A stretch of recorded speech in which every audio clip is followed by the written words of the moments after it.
Olá, sexto ano, tudo bem com vocês? Professor, com visual novo aí.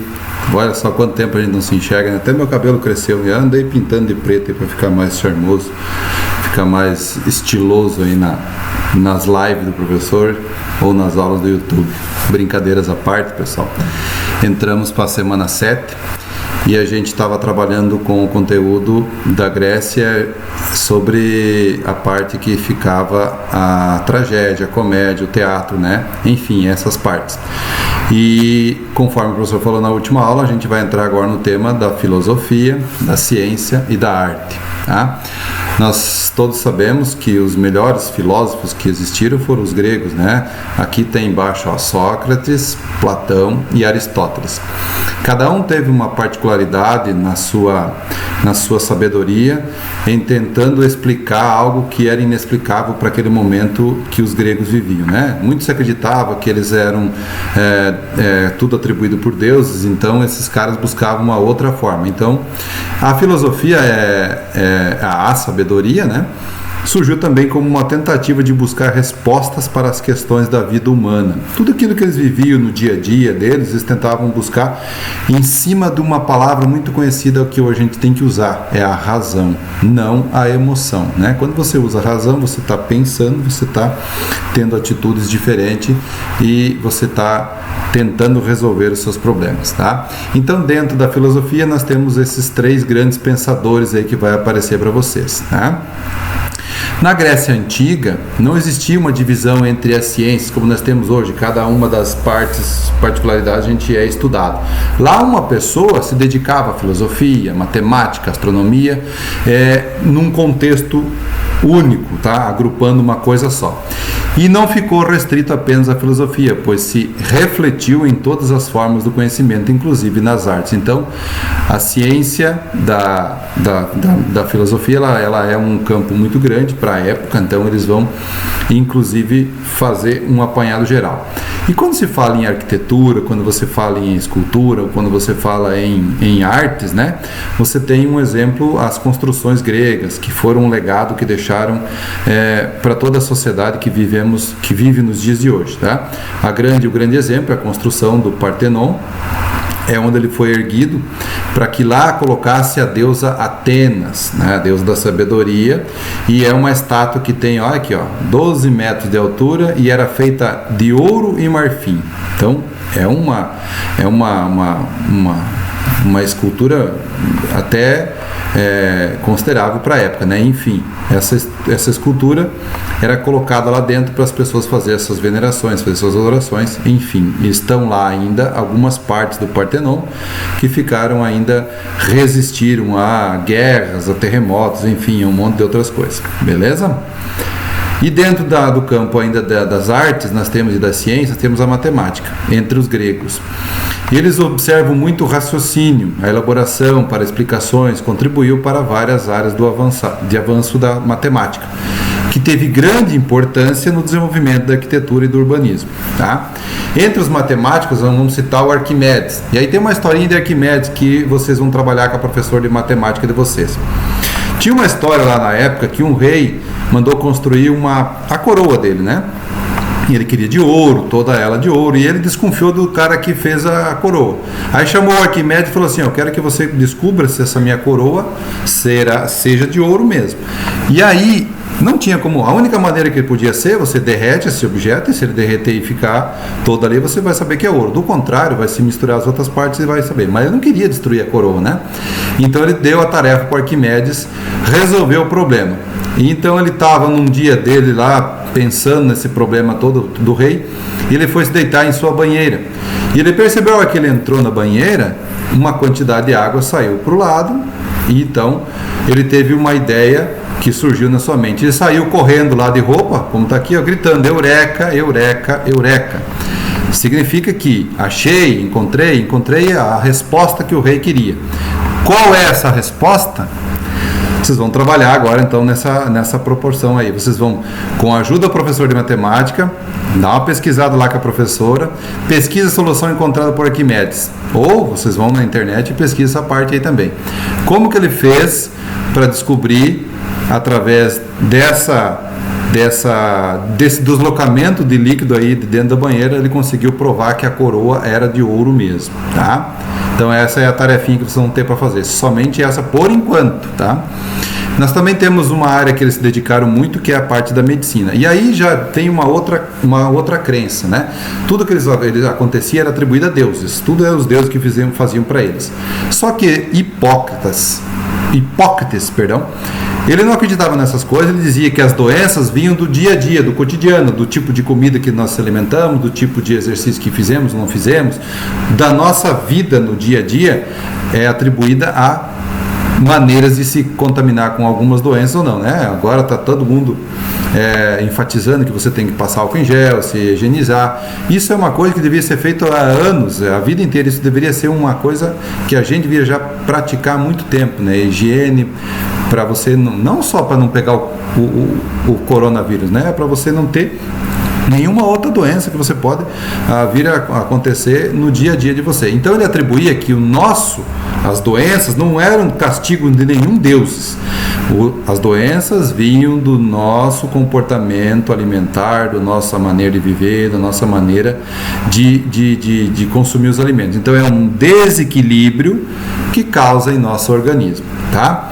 Após ou até os dias atuais, quando os estudantes se formam em medicina, eles fazem um juramento lá que é atribuído a Hipócrates, né?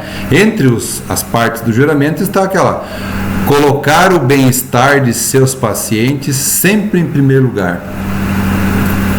Dinheiro, segundo plano. Primeiro salvar a vida, depois a gente vai falar sobre questões financeiras, enfim. Primeiro é salvar as vidas. Então essa é a função de um médico. Ele está nessa profissão para salvar vidas, né? É claro que nós temos vários tipos de pessoas que atuam no mercado. Uns querem primeiro o dinheiro, depois eles pensam em operar ou atender, enfim. É o mundo capitalista que a gente está vivendo agora. De acordo com a medicina grega, de que forma as pessoas poderiam ter saúde? Ter saúde é se alimentar bem, ter um corpo são, ter uma dieta balanceada, praticar exercícios, né? Exposição ao sol, alternância de atividades intelectuais e físicas, enfim, fazer uma vida muito mais dinâmica do que ficar parado, sentado e ficar reclamando da vida, e reclamando. Isso não resolve nenhum problema, apenas piora a situação das pessoas, né? Então, assim, essa é a maneira de você ter um corpo saudável. Não se pode atribuir isso só aos gregos, né? No dia a dia de hoje, né?